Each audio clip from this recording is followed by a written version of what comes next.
According to a recent poll, more than 90% of Canadians believe that governments should get tough on people who do not self-isolate when they're sick or practice social distancing. To talk more about it is our parliamentary reporter, Ray Fillion, joining me now from, looks like his office in Ottawa there, self-isolating himself. Ray, here in Alberta, folks can now be fined around $1,000 or higher for not following the rules. And in Ontario, Toronto Mayor John Tory is considering locking down the entire city because people just don't get it. They're not keeping 2 meters apart.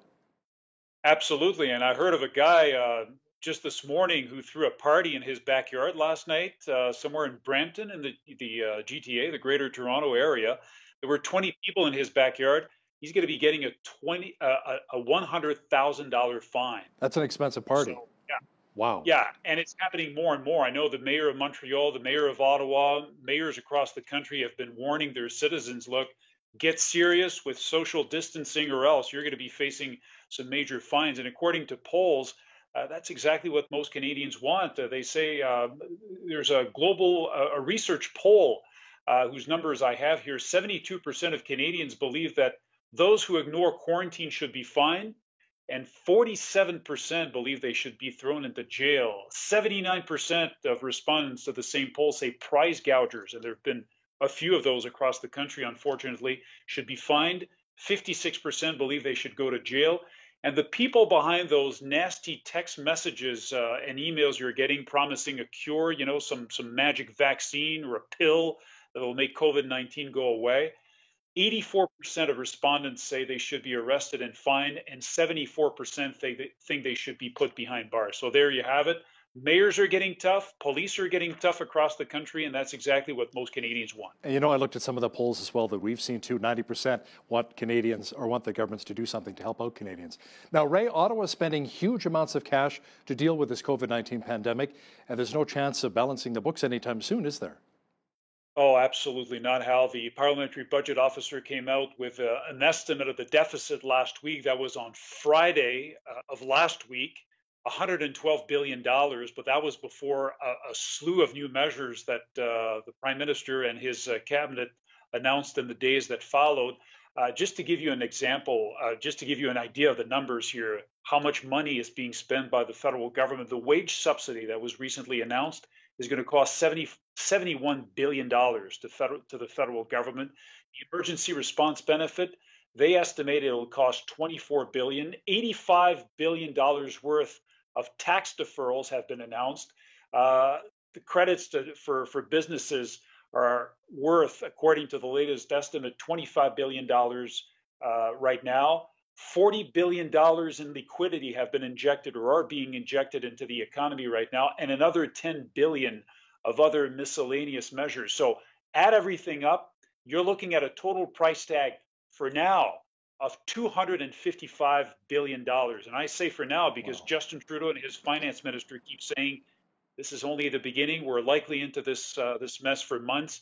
We're going to be injecting more money. So absolutely. And just to give you an idea, when we're talking about $255 billion, Hal, in a regular year, in a normal year, the federal government spends for the entire year roughly $355 billion. And in just a matter of days, for just a few weeks or a few months, they've announced $255 billion worth of spending. It is huge, unprecedented. And Ray, beginning Monday, people will be able to start applying for that emergency response benefit. That's right. That's the $2,000 a month the government is promising to send to you ASAP if you're without a job, if you're without any sort of revenue right now. All you have to do is go on their website, canada.ca/coronavirus, and you don't have to go to wait until Monday when the portal becomes available to go on there. So you go there as soon as possible. You're going to be given a PIN number, which you're going to be able to use starting Monday, April 6th, to formally register. And they're saying that within a matter of days, 10 days if you don't have auto deposit, within 10 days you should be getting a check. The money's going to be coming to you faster if you have auto deposit. Yeah, that direct deposit comes in handy. Now, as for the wage subsidy, businesses will have to wait, several weeks? Several weeks. The finance minister on Thursday afternoon, he appeared before a committee. That was a virtual meeting. They did it by phone, obviously, because of the virus and the whole situation.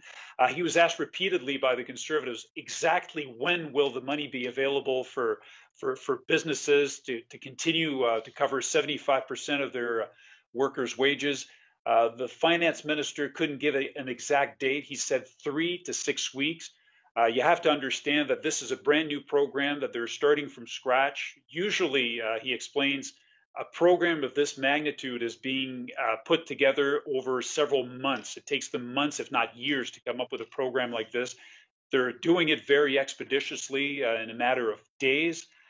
So we have, I think, to cut them some slack right now. But yeah, businesses will be able to get the money within 3 to 6 weeks, according to Bill Morneau, the federal finance minister. And Ray, the rollout of some of these government programs to help Canadians in their time of need is not going as smooth as the Prime Minister was hoping for. No, the details are sketchy and sometimes contradictory. I'll give you an example. Last week, for example, when the health minister, Patty Hajdu, the federal health minister, announced that every single Canadian returning home would have to quarantine for 14 days, the mandatory quarantine, she said it would come into force at midnight that night. But immediately her staff started telling us, no, the measure is not coming into force tonight. It's already been implemented last night. So we're getting a lot of mixed messages from officials. The same thing went for Bill Morneau when he held his press conference in Toronto on Wednesday to give some of the details of that wage subsidy, the 75% wage subsidy I was talking about a few seconds ago. Mm-hmm. We weren't clear on the details, but like I said, let's cut them some slack. They're moving expeditiously in a matter of days to put together programs that are normally put together in over several months, if not years. In just 10 days, by the way, since we're talking about things that are moving very fast, in the span of 10 days a couple of weeks ago, 1.55 million Canadians applied for EI, employment insurance. And this is a program that was designed to handle roughly 20,000 requests over a 10-day period.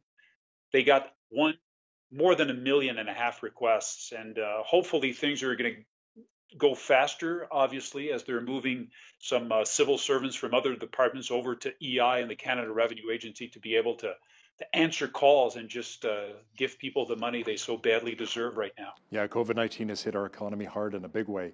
Ray, it appears as though confidence in the Liberal government to help us through these tough times is actually running pretty high right now.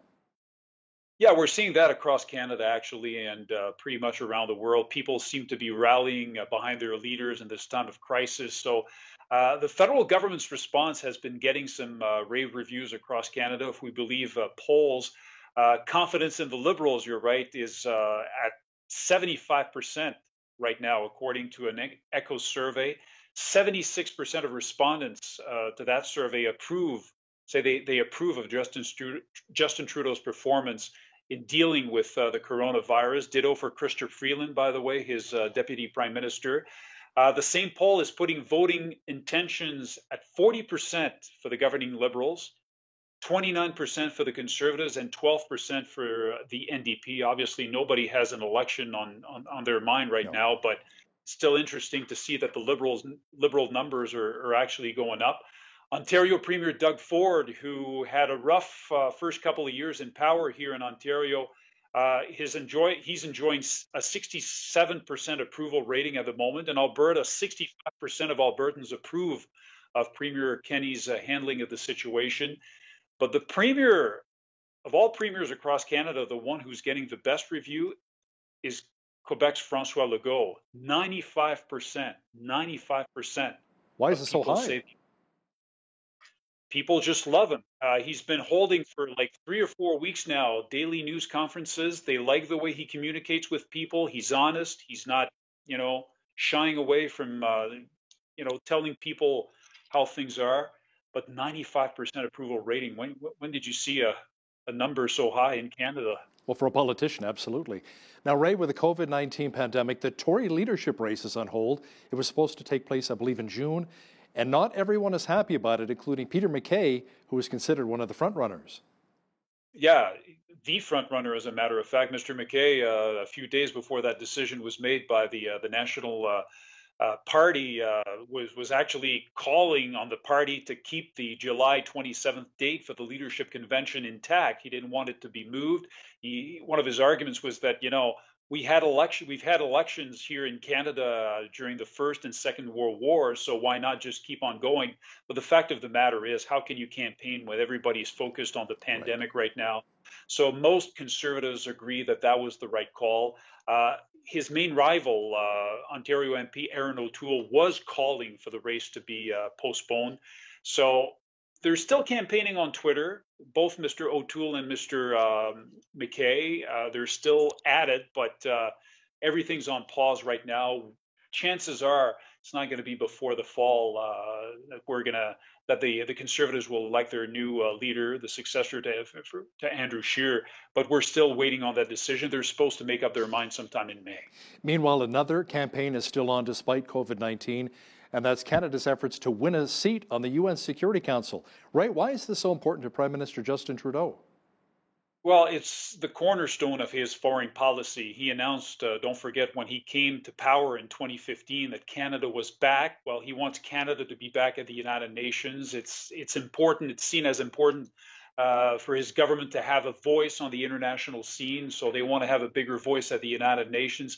So the race is still on. That election is still scheduled to take place on June 17th, but it's not set in stone. One of the people in charge in New York at the UN, the president of the General Assembly recently said that they're actively monitoring the situation where COVID-19 is concerned, and they're going to be making a final decision in May as to when the vote is actually going to take place. And actually, Canada's ambassador to the United Nations told the Globe and Mail in an interview earlier this week that now is not the best of time for this sort of campaign to take place. Everybody's focused on trying to defeat the COVID-19 virus. So we'll see what happens. Right, Canadian truckers who are helping to deliver medical supplies and our food are being hailed as heroes, but support for our truckers and the trucking industry leaves a lot to be desired right now. Oh, absolutely. I mean, they're risking their lives. They're going to the States, coming back to Canada, being away from their families for days at a time. They're keeping our grocery store shelves well stocked. Yeah. But the fact of the matter is, on the ground, we're told that most truck stops in North America are closed right now. They're having a hard time finding a place to take a shower, to buy coffee. So that's absolutely awful. Something needs to be done. The Ontario government heard the message. On Thursday, they actually announced that all of their truck stops and rest areas across the province are going to stay open 24 hours a day to support those truckers. And I hope to dear God that most provinces and states across North America follow suit, because this is absolutely essential. We're counting on these guys to have something to eat, and on these women, by the way, because they're also female truckers. We're counting on those people, to have food on our table every day. Let's hope they can find a place to have coffee, restrooms, and take a shower. We got to support them, and we rely on them so heavily, like I said, to bring us the goods and services that we need here. Our parliamentary reporter, Ray Fillion, joining me once again from Ottawa. Thanks so much, Ray. You're welcome, Hal.